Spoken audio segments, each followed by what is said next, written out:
Et si je faisais une recette de madeleine, moi? Ouais, ce serait une bonne idée, ça. Allons faire des madeleines. Alors, qu'est-ce qu'on a comme recette sur YouTube? Voyons voir ça.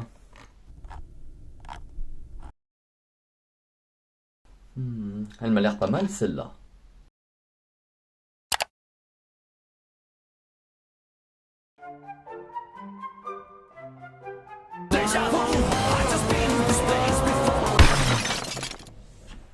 Il semblerait que vous soyez là pour une nouvelle vidéo, je me trompe?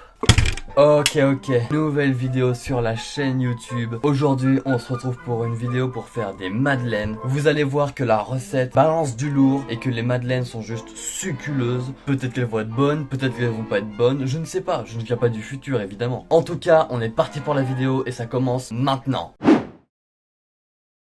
Donc pour cette recette, on va avoir besoin de beurre, de levure chimique, de farine, de sucre, d'œufs et des moules à madeleine. Tout d'abord, on va faire fondre le beurre dans une casserole. En attendant, on va mettre la levure dans la tasse qu'on va mélanger d'eau. On remplit notre tasse de levure. On n'a pas beaucoup, mais c'est la moitié d'un sachet. Et ensuite, on va remplir la tasse d'eau. Pas trop, évidemment. Ça fait le même bruit qu'un petit smecta, mais vous inquiétez pas, c'est dans la recette et au pire ça peut calmer un mal de crâne comme un bon Doliprane. En tout cas, pendant que le médicament fait effet, on retourne sur notre beurre qu'on va mélanger pour qu'il soit bien fondu. Voilà. Une fois que le beurre est fondu, d'ailleurs, petit tips, vous pouvez mettre votre cuillère comme ça dans les casseroles, ça permet d'égoutter la cuillère dans la casserole. On va passer à la suite des mélanges. Dans le saladier, on va y venir faire casser 3 œufs et de 1 sans coquille. Et de 2 sans coquille. Et de 3... Oula, putain, merde. Sans coquille, mais un peu crevé. Ça compte quand même. Chier. On peut ranger les œufs, ils ne nous serviront plus dans la recette. On va ensuite rajouter du Daddy Cassonade pure canne. J'utilise du sucre roux parce que je préfère les roux que les blonds, évidemment. Et 100 grammes, c'est tout bon. D'ailleurs, désormais en description de la vidéo, juste en dessous, vous pourrez retrouver les dosages que j'utilise pour la recette, pour la refaire chez vous. Qu'est-ce que c'est agréable de pouvoir refaire les gâteaux de Timo. On va ensuite rajouter 125 grammes de farine à notre préparation. Hop, hop, hop, hop, hop, et hop. Les 125 grammes sont là. Oui, 125 grammes, pas 100 grammes évidemment, j'ai fait une petite boulette. Et ensuite, on mélange le tout, c'est parti. Bon, alors après avoir relu la recette, bien sûr évidemment la recette que j'invente de moi-même, je ne lis pas ça sur un quelconque livre, il semblerait qu'il fallait d'abord tout mélanger et puis ensuite rajouter la farine. Je crée donc une nouvelle recette et on verra ce que ça donne. Voilà. Une fois que tout est bien mélangé,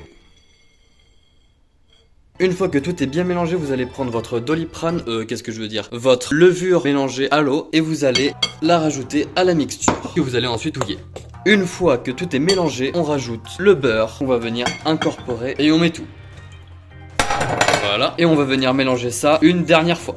Oh, il semblerait qu'il y ait quelques petits grumeaux par-ci par-là. Il va falloir que je touille un petit peu plus. Pensez à bien touiller si vous ne voulez pas de grumeaux dans votre mixture. Super, j'ai fini de mélanger. On va maintenant aller beurrer les moules, mais il faudrait faire un petit peu place neuve ici.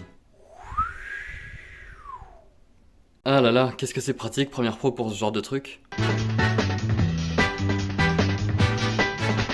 Une fois que tout est beurré, on va récupérer la pâte et la mettre dans un moule chacun. On remplit à peu près comme ça, bon peut-être un peu moins, faut pas trop charger, pas comme moi, et vous en mettez assez histoire de remplir à peu près le moule. On se retrouve juste après que j'ai fini de tout mouler parce que du coup c'est un petit peu difficile de faire ça à une main.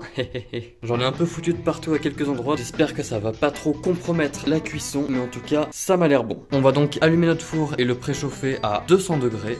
Et dès qu'il sera prêt, on pourra mettre les moules à l'intérieur. Pendant que ça chauffe, on peut goûter un petit peu la pâte pour avoir un petit foreshadowing de notre futur gâteau. On goûte ça. Il m'a l'air parfait. D'ailleurs, petit tuto cuistot de Timo.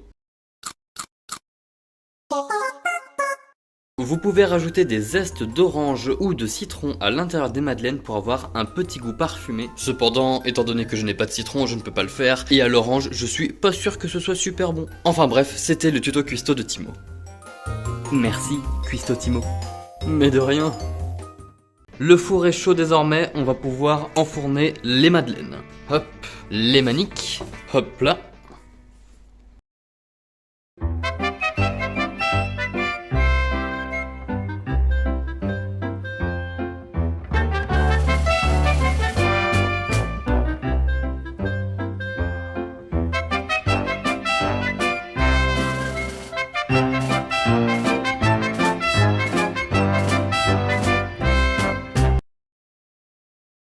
Ok, le four s'est arrêté. Voyons voir le résultat.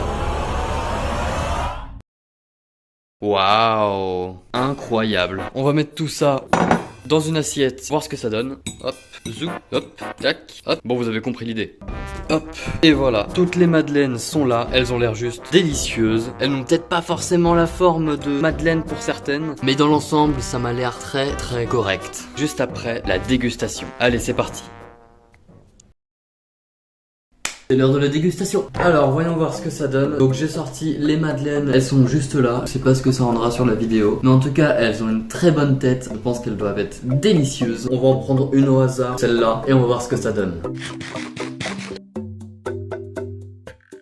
Alors, l'intérieur est bien fondant, comme vous pouvez le voir juste ici. Pour moi, c'est un grand oui. Elles sont vraiment super bonnes, ultra douces, ultra tendres, etc. Tout ce que vous voulez, elles sont très bonnes. Cependant, il aurait peut-être fallu que je rajoute un zeste de quelque chose, car ça manque un petit peu d'arrière-goût, de citron ou d'orange, quelque chose comme ça, mais...